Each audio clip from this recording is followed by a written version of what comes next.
Hey everyone, welcome back to my Mexican kitchen here in Switzerland. Today the recipe I'm bringing is also a traditional Mexican bread. It's not a sweet bread, it's a savory bread, and it's called Bolillo, which is the Mexican version for French bread or baguette.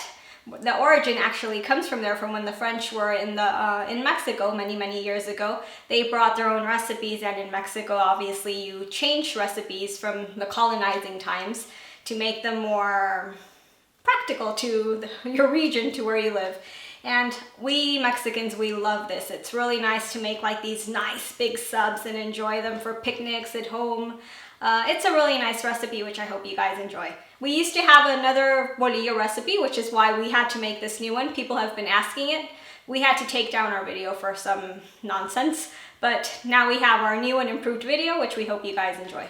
The ingredients you need to prepare your bolillos are 1 3/4 cups of warm water, 7 grams of instant dry yeast, 4 cups of flour, 2 teaspoons of salt, 1 teaspoon of sugar, 1 egg white, 1 tablespoon of milk. Okay, so to start we have to activate our yeast. What we're going to do is we're going to pour in a bowl the warm water that we're going to sprinkle in the yeast, and then after the sugar, we can give it a quick stir with a fork or with a spoon just so everything gets moist. And we're gonna let it stand for 10 to 15 minutes. You're gonna know your yeast activated once it foams up. If you see foam, it's great, that means it worked.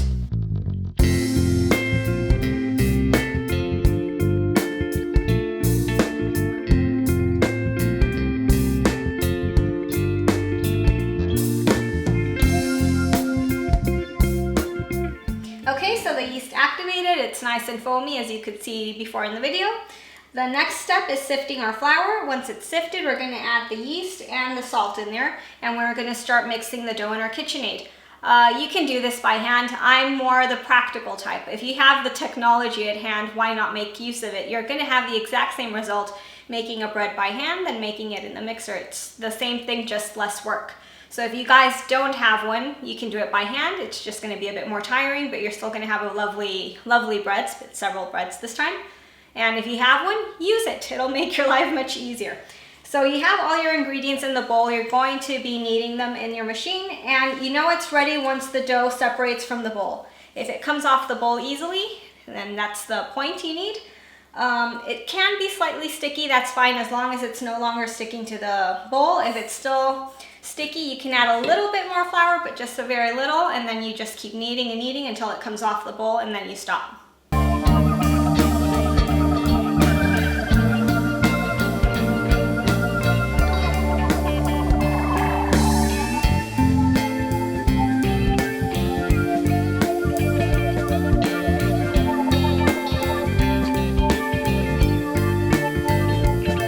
So before we go on to the next step, I forgot to mention earlier that you have to use a bread hook when using your mixer. This is the attachment you have to use. Don't use any other. This is the one, so you don't mess up your mixer. Now the next thing is our dough is ready, so we're gonna let it rest so it can rise. What we do is we cover it with a damp towel, and we're gonna put it in a warm place in our kitchen, in our house, wherever it's nice and warm, and it's just gonna sit there for an hour.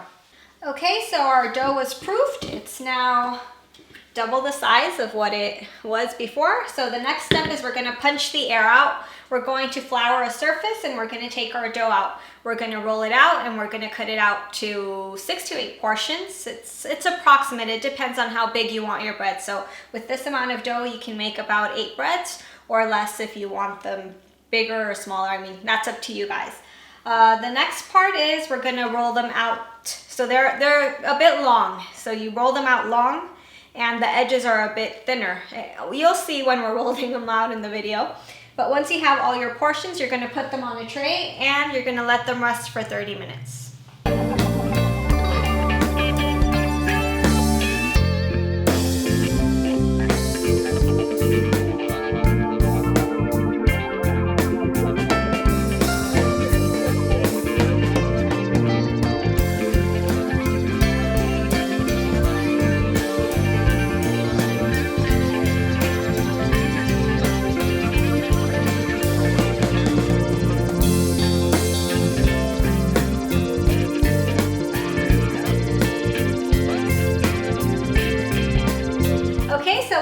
finished shaping our bolillos, and the next thing we're gonna do is you're gonna let them rest for 30 minutes. About 15 minutes past the resting time, you can start preheating your oven at 180 degrees Celsius or 360 degrees Fahrenheit. And what you're gonna do is, we have a steam oven, so we don't need to do this, but we know not everyone has a steam oven.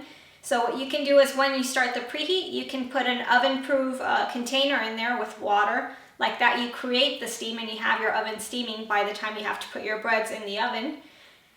In case any of you guys were wondering what I have over here, I have a sauce and some meat we cooked. We're gonna have for lunch tortas gema, which is a soaked kind of like sub sandwich, which is very typical also from Guadalajara. We can share the recipe with you guys another time, but that's what we're having for lunch today. That's why we wanted to make the bolillos. And another thing to share with you guys is I belong to the Amazon Associates program, which basically means the links that I share with you, if you guys purchase using my links, you help me a little bit. I earn very little, but I earn something through the Amazon's Associate program, which helps me. And if you guys want to help out, I'd be super happy. So I share the links of stuff I use. If you don't have them at home and you think it's something that's useful for you, you can purchase it using the links I provide. So let's start getting our breads raised. Okay, so now we're going to add the milk to the egg white and we're going to whisk it, and we are going to put that over our bread. But before putting it over our bread, we're going to slice lengthwise, and that makes the bolillo have this nice opening in the middle, which is very characteristic of the bread. It kind of like, it has like a burst in the middle, which is very nice. Then we're gonna put the mix of the egg white and the milk over it, and finally we're gonna put it in our oven for 30 minutes at the same temperature we preheated.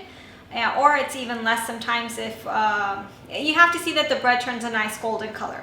If it happens before the 30 minutes, take your bread out of the oven. If it's still not ready, then the 30 minutes is fine.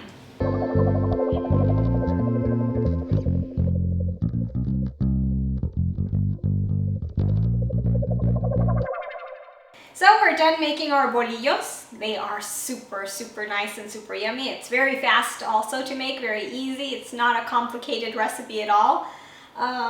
You can make so many things with this. You can make torta ahogada, which is typical from Guadalajara. It's a spicy kind of sub sandwich. You can make a torta gema, which is what we're having for lunch, which is a creamier version of the torta ahogada. You can make a vegan or vegetarian kind of sub sandwich. There are so many options. I also love just making a cup of hot chocolate and dunking it in there and just eating the soaked bread with the chocolate. It's so many options you can do with this bread. I hope you guys enjoyed the recipe, and please don't forget to help me out and subscribe. I really appreciate all those subscriptions and the nice comments you leave. I love reading them. Thank you, and see you next time. Thank you for watching the video. I hope you enjoyed it. Please watch the other videos. Just click on the links, and don't forget to subscribe to my channel. Thank you.